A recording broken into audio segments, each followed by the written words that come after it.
For more reaction to Tim Hortons Field, here are the guys. It's Matt Dunigan and Milt Stegall in the coolest hat I've ever seen at the Grey Cup. What a finish, fellas. Okay. All right. What a finish. What do you got, Go Matty? on. What are you doing? Keep going. Oh, okay, I'll keep going. All-time stunning finish. Here it comes. Here's another hat. It almost fits you. Woo! That's a beauty. That's a beauty. Guys, how did the Owls pull this off? How did they do it?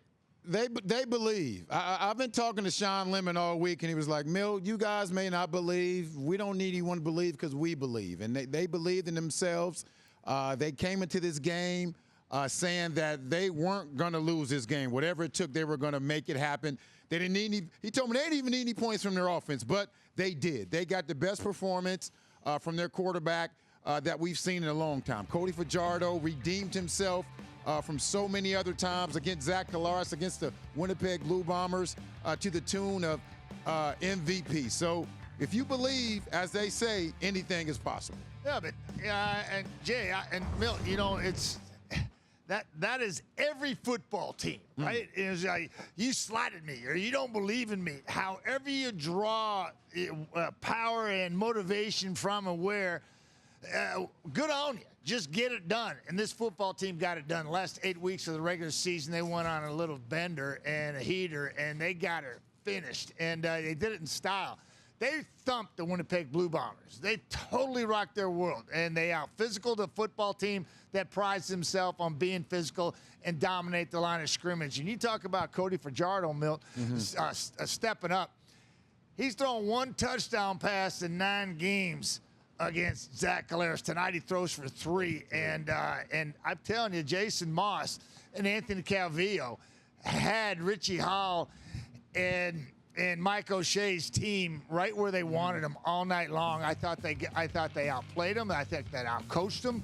And, you know, that's tough to say because we're talking about some all-time coaches here that get it done from game to game. But in tonight's game, I think the Alouettes had a better game plan and it was better executed, that's for sure. And, you know, Milt, this Bombers team denied their 3rd title in the last 4 years. Does it, I mean, it's still impressive, though. You get to the Grey Cup 4 teams, that's no slouch. But does it kind of take them out of that dynasty conversation? Well, and we talked about that before the game. I truly believe they are a dynasty. You make it to 4 Grey Cups in a row, you're a dynasty. It's just their legacy, what they're going to be talked about. And the legacy is, yeah, you were a dynasty, but you won 2 and then you lost 2. So they're still a dynasty in my books, but that legacy is different. I talked about how, you know, the Buffalo Bills, they were a dynasty. They went to 4 in a row, but they lost all 4 of them, and that's their legacy. So the Blue Bombers, I'm sure they don't want to hear that because their legacy is somewhat tarnished now because they couldn't win these last 2. Yeah, to me, this was a story of a team of destiny beating a team that so-called was a dynasty. And I'm not sure if it was a dynasty. I know that the Winnipeg Blue Bombers certainly set the bar high as far as a culture goes that people want to be a part of and consistency. I think in order to be a dynasty, you have to win consistently like the Edmonton Eskimos did from 77 to 82, or 78 through 82. And to me, that is what we're talking about here. This is just a very good football team that's got there 4 years in a row and lost some close football games. Still a great organization with a lot of great talent and super coaches. But what they're building, what Jason Moss has done in a short period of time with Danny Machocha, Eric Delorier, and their entire staff over there, hey, hats off to them for getting it done.